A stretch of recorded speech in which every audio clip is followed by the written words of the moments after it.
per 9000's game room. So, probably one of the most common asked questions at the moment is, what are you doing during the coronavirus outbreak to stay sane? And the answer seems to be for a lot of people playing video games, if recent figures are to be believed. So, what am I playing to keep sane? Well, quite a lot of different games, but one of the main ones I'm playing at the moment is Zombi. I'm playing it on the Xbox One, but I've previously completed it on the Wii U, back when it came out. Obviously, I admit it's a little bit strange playing a game about a pandemic during a pandemic, but the main difference is that obviously zombies are complete fantasy stuff.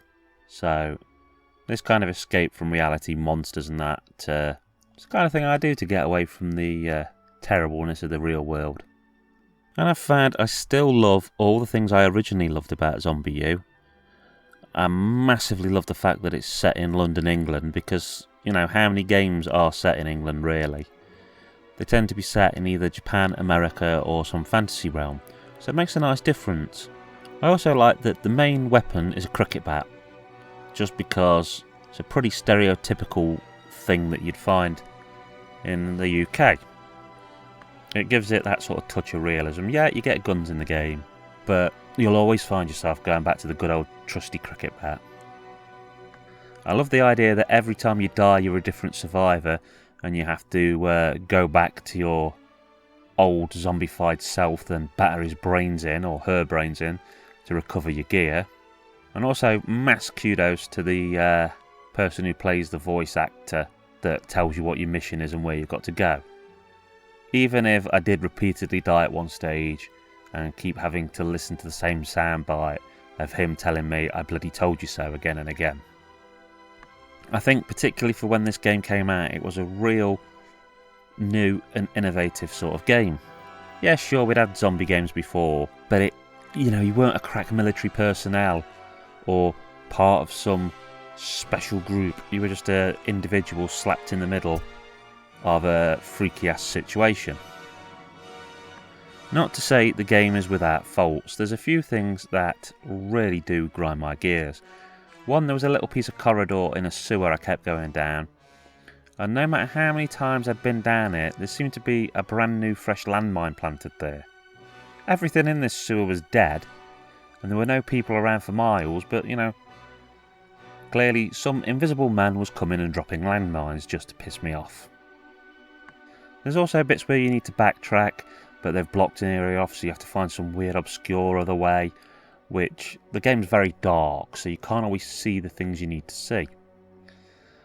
And there'd be times when I'd walk round and round in a circle, wanting to pull my hair out. In the areas this game has it right, though, it really has it right. I mean, there's some great jump scares, which I won't spoil for you, but they're really well done. Stuff, it's like classic horror films where they lull you into a false sense of security, and there's that eerie music and atmosphere, and then suddenly, whoa, in your face. And it reminds me a bit of the old Resident Evils with the fact that there's guns, but it's a real struggle to find bullets. So occasionally there might be a horde coming towards you and you might have to let rip with a machine gun or a shotgun, but this isn't a regular thing, and you really have to think about whether you should be using a gun or not. My standard rule of thumb is that if there's one or two zombies, bat them to death. The only time to really pull guns is when there's lots of zombies and no way to deal with them. For example, if there's 20 zombies and there's a door that they have to get through to get to you, you can stand there and just bat them in the head one after another.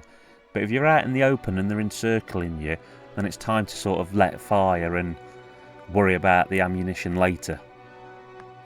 It's not a particularly expensive game, so it is one that I'd recommend, if you're sat with nothing better to do, download and give it a pop. There's a survivor mode where you have to try and get through the whole game with one character for those who want a challenge, but to me this seems nearly impossible. I mean, I have done massive chunks of the game with one person, but then there's certain little parts of the game you'll meet that I won't mention for sake of spoiling, but you'll wonder how anyone could do that their first time ever. So if you're looking for something a little bit dark, brooding, scary, fantasy-filled, let loose and have a go on this game. You'll enjoy it. Particularly if you're looking for something with a English flavour. Okay, that's Kerr9000 signing off. Keep on gaming.